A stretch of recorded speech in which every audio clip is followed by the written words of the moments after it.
एक बार अन्न का पान करते, फिर अन्न का त्याग किया, फिर फल करते, फिर 3 दिन बाद एक बार फल करते, फिर फल को भी छोड़ा, फिर पानी पीकर तपस्या करते, फिर अब पानी पीना भी छोड़ दिया, अब 3 दिन में एक बार पानी पीते।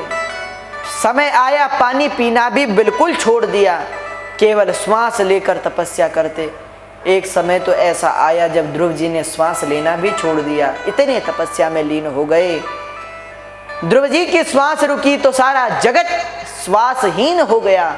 सारे देवता नारायण के पास पहुंचे, प्रभु अब आप ही सहायता करो, आप ही रक्षा करो। तब भगवान ने कहा क्या बात है? तो देवता बोले हमारी श्वास रुक गई है, प्रभु क्या करना चाहिए, हम क्या करें? तो भगवान ने कहा देवताओं, जब ध्रुव श्वास नहीं ले रहा तो मैं भी श्वास नहीं ले रहा हूं, क्योंकि मैं उसके हृदय में हूं और मेरे पेट में समस्त ब्रह्मांड है, और जब मैं सांस नहीं ले रहा तो सारे जगत की श्वास रुक गई। देवता बोले प्रभु तो आप जल्दी जाओ, उसे दर्शन दो। भगवान बोले ऐसे भक्तों को हम दर्शन नहीं देते, अपितु ऐसे भक्तों के तो हम दर्शन करने जाते। ये कहकर भगवान तत्काल गरुड़ारूढ़ हुए और भगवान हरि तत्काल ध्रुव जी के सामने प्रस्तुत हुए। ध्रुव से कहा पुत्र आंखें खोलो। ध्रुव जी ने आंखें नहीं खोलते, इतनी समाधि में लीन है। जिस छवि का ध्रुव चिंतन कर रहे थे, भगवान ने उस छवि को जैसे ही छीना, ध्रुव की समाधि टूट गई और ज्यों देखा सन्मुख भगवान है। नतमस्तक हो गए ध्रुव। भगवान ने ध्रुव को उठाकर गोद में बिठाया। अच्छा, किसी साधक को बहुत साधना करने पर उसकी सिद्धि प्राप्त हो जाए, और सिद्धि में भी कैसी सिद्धि, स्वयं भगवान उसके सामने आ जाए, तो उसे दुखी होना चाहिए कि खुश होना चाहिए? हाँ भाई, वो तो खुश होगा, पर ध्रुव जी बड़े दुखी। भगवान बोले ध्रुव तुम दुखी क्यों हो, तुम्हारे दुख का कारण क्या है? ध्रुव बोले आप। भगवान बोले हम दुख का कारण है, क्या दुख है? ध्रुव बोले हमने सुना था कि जब भगवान प्रकट हो तो उनकी स्तुति करनी चाहिए। तो भगवान बोले करो। ध्रुव जी बोले आए तो करें, हमें तो आती नहीं, पढ़े लिखे नहीं है। तो भगवान ने पस्पर्श बालम कृपया कपोले, अपना शंख ध्रुव के गाल पर लगाया और ध्रुव जी स्तुति करना आरंभ करने लगे। योऽन्तः प्रविश्य मम वाचमिमां प्रसुप्ताम् संजीवयत्यखिल शक्तिधर स्वधाम्ना अन्याश्च हस्तचरणश्रवणत्वगादीन् प्राणान्नमो भगवते पुरुषाय तुभ्यम्। जैसी स्तुति की, भगवान प्रसन्न हुए। प्रसन्न होकर आशीर्वाद दिया ध्रुव को। आशीर्वाद देते हैं, ध्रुव मांग क्या चाहिए? ध्रुव ने कहा प्रभु बस कुछ नहीं चाहिए, आपके दर्शन हो गए, इच्छाएं लालसाएं मिट गई। जब इच्छा थी तो आप न थे, अब जब आप आए तो इच्छाएं समाप्त हो गई। भगवान ने कहा मैं तेरी इच्छा जानता हूं, तूने क्यों तपस्या की है पुत्र। गोद में बिठाकर कहा जा 36,000 वर्ष तक धरती का राज्य कर, और उसके पश्चात विमान में बैठकर ध्रुवलोक को प्रस्थान कर। तेरे लिए मैंने एक ध्रुवलोक का निर्माण किया। आशीर्वाद दिया ध्रुव को। ध्रुव जी ने प्रस्थान किया, वापस अपने घर पधारे ध्रुव जी, और अपने भवन में आकर आज क्या देखते हैं ध्रुव जी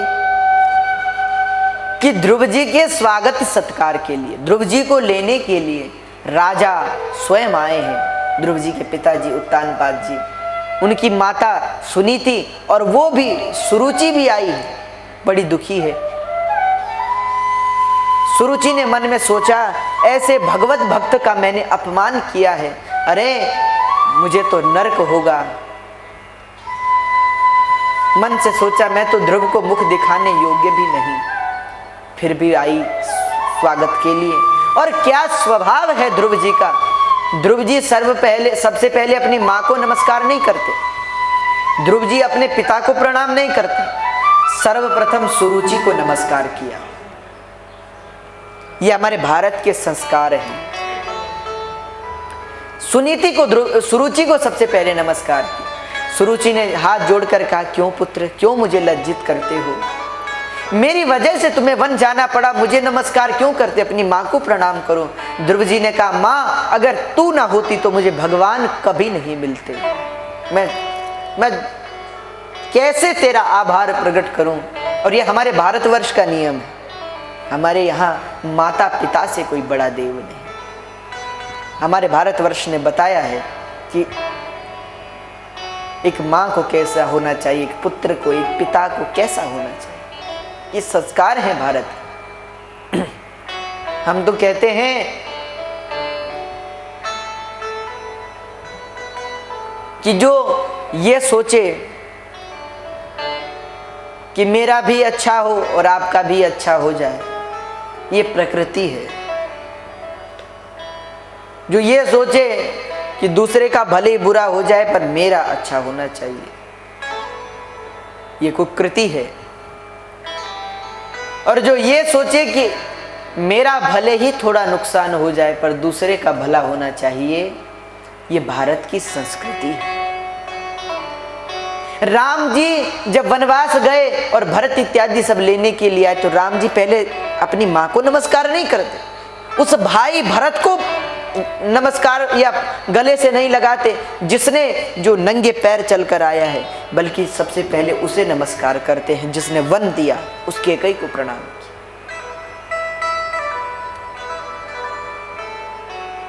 ये राम है। और आज तो समाज में देखा जाता है, जैसे ही माता पिता वृद्ध हुए वृद्धाश्रम में डाल दिए जाते हैं, जैसे घर से पुराना सामान फेंका जाता है, वैसे ही माता पिता वृद्ध हुए तो उन्हें घर से फेंक देते हैं, निकाल देते हैं। क्या ये हमारे भारत के संस्कार हैं? क्या ऐसे कर्मों से हमारा भारत फिर विश्व गुरु बन पाएगा? जिसने सदा शत्रु को भी मित्र बनाने की बात कही है, जिस भारत ने सदा शत्रु पर भी दया करने का भाव दिया है, उस भारत में आज क्या हो रहा है? जिन माता पिता ने जन्म दिया, पाला, आज बड़ा दुख होता है समाज में देखकर,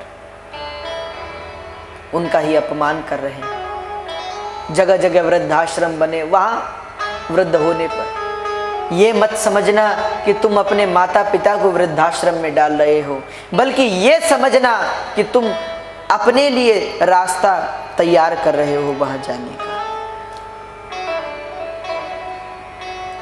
तुम्हें क्या लगता है, अगर तुम अपने माता पिता को वृद्धाश्रम में भेजोगे तो क्या कल के दिन तुम्हारे साथ वैसा नहीं होगा? क्या तुम्हारे आने वाली संतान तुम्हारा तिरस्कार नहीं करेगी? हमारे यहां वृद्ध को और बालक को भगवत स्वरूप कहा है और तुम उनका अपमान करते हो।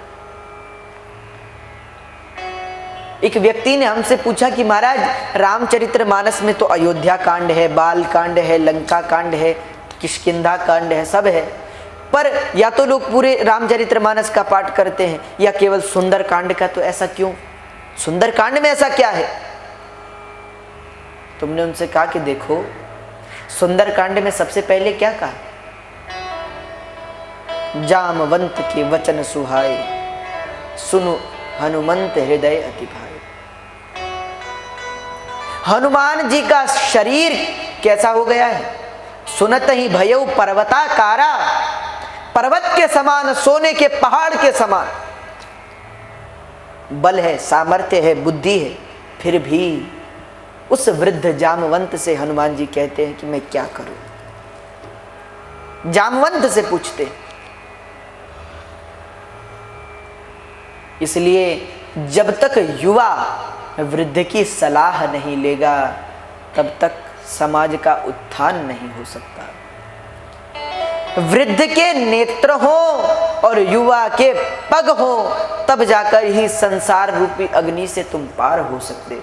अच्छा, एक कथा बड़ी प्रचलित है, आपने कई बार सुनी होगी बड़े बुजुर्गों से भी, कि एक बार एक गांव में लगी आग, और जब गांव में लगी आग तो सब गए भाग। गांव में जब आग लगती सब भागते हैं, सब भागे पर दो नहीं भागे।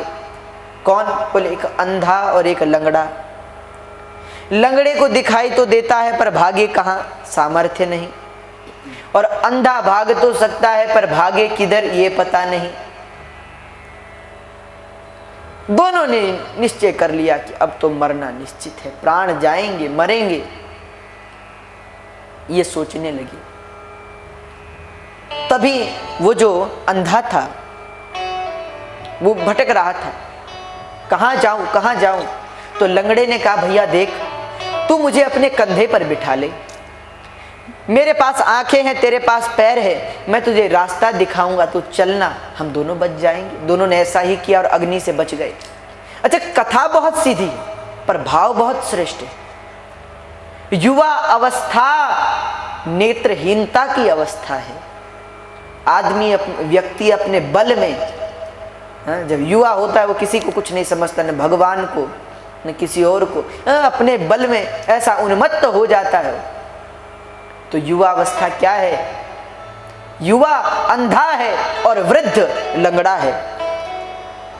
युवा व्यक्ति अच्छा काम तो कर सकता है पर वो क्या करे, उसके पास नेत्र नहीं देखने को। और वृद्ध के पास नेत्र तो हैं, नेत्र अर्थात अनुभव के नेत्र तो हैं, पर कर्म करने के लिए शक्ति नहीं रही। एक व्यक्ति ने बड़ा सुंदर कहा कि ये शरीर भी एक मशीन है, जब मशीन नई थी तो चलानी नहीं आई, और जब चलानी आई तो पुर्जे पुर्जे में जंग लगा था। जब ठीक थी मशीन तो उसको चलाना नहीं आया, क्या करें क्या ना करें, और जब ये करने की अकल आई तो शक्ति नहीं बची। इसलिए वृद्ध के नेत्रों से जब देखोगे, उस वृद्ध ने जीवन में बहुत अनुभव पाया है, बहुत जीवन देखा है, उसके अनुभव के नेत्रों से अगर तुम देखोगे तो युवा में शक्ति तो है, पर वृद्ध के नेत्र अनुभव रूपी नेत्रों से काम करोगे तो समाज का उत्थान होगा। पर आज लोग वृद्धों को तो कूड़ा करकट समझते हैं, कचरा समझते हैं, पुरानी वस्तु बेकार वस्तु समझते हैं। एक बार की कथा है कि एक व्यक्ति, उसका विवाह हुआ, सोचा कि पिताजी वृद्ध हो गए, घर में कुछ काम नहीं,